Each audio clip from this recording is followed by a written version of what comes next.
दोस्तों, क्या है कर्म और किसे कहते हैं कर्म? गौतम बुद्ध की इस कहानी से हम जानेंगे कि कर्म का अर्थ क्या होता है। धार्मिक ग्रंथों और पुराणों में हमेशा ही व्यक्ति के कर्म की बात कही गई है, लेकिन क्या आप जानते हैं कि आखिर कर्म किसे कहते हैं और क्या है कर्म? गीता में नित्य कर्म, नैतिक कर्म, काम कर्म, निष्काम कर्म, संचित कर्म, निषिद्ध कर्म आदि जैसे कई तरह के कर्मों के बारे में बताया गया है। लेकिन क्या कर्म का प्रभाव व्यक्ति पर पड़ता है? और सबसे अहम प्रश्न कि कर्म क्या है, आइए जानते हैं गौतम बुद्ध की इस छोटी सी कहानी के माध्यम से। एक बार गौतम बुद्ध के शिष्य ने भी उनसे यही प्रश्न किया था कि कर्म क्या है और किसे कहते हैं। तब बुद्ध ने शिष्य को कर्म के बारे में बताते हुए ये कहानी सुनाई थी। एक राजा अपने मंत्री के साथ घोड़े पर बैठकर अपने राज्य का भ्रमण करने जाते थे।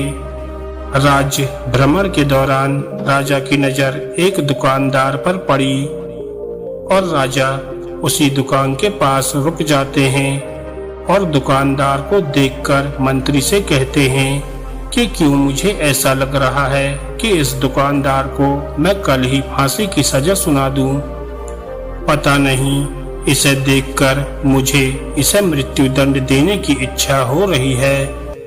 इतना कहते ही राजा वहां से अकेला ही चला जाता है और मंत्री उनसे इसका कारण भी नहीं पूछ पाता है। अगले दिन मंत्री अपना भेष बदलकर दुकानदार के पास साधारण मनुष्य की तरह जाता है। वह दुकानदार चंदन की लकड़ियां बेचता था। मंत्री दुकानदार से इधर उधर की बातें करके उससे काम और हालचाल पूछते हैं। दुकानदार कहता है, क्या बताऊं भाई, मेरा हाल बहुत बुरा चल रहा है। लोग मेरी दुकान पर आते हैं, मेरी चंदन की लकड़ियों को सूंघते हैं और प्रशंसा भी करते हैं, लेकिन खरीदता कोई नहीं है। मैं बस इसी इंतजार में हूँ कि कब हमारे राजा की मृत्यु हो जाए और उनके अंतिम संस्कार के लिए मेरी दुकान से ढेर सारी चंदन की लकड़ियां बिक जाएं। दुकानदार से इतना सुनते ही मंत्री को सारी बातें समझ में आने लगी। वह समझ गए कि आखिर क्यों राजा के मन में इस दुकानदार के प्रति नकारात्मक विचार आते हैं।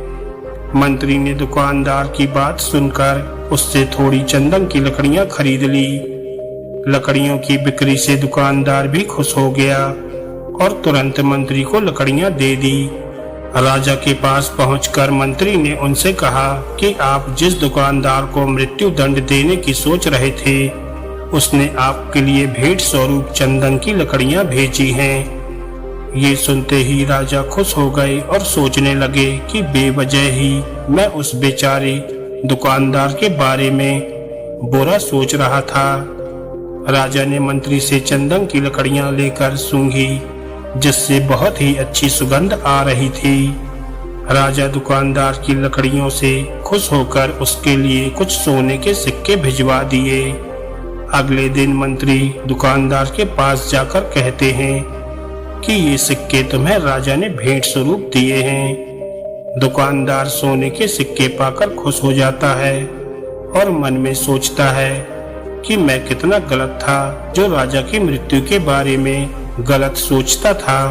वह तो कितने दयालु हैं। गौतम बुद्ध कहानी को समाप्त करते हुए शिष्य से कहते हैं, हमारे काम, भावनाएं और विचार ही हमारे कर्म हैं। दोस्तों, हम उम्मीद करते हैं कि आपको गौतम बुद्ध की ये कहानी जरूर पसंद आई होगी और ऐसी ही ज्ञानवर्धक और मोटिवेशनल कहानियां सुनने के लिए हमारे चैनल को सब्सक्राइब करना ना भूलें। धन्यवाद दोस्तों।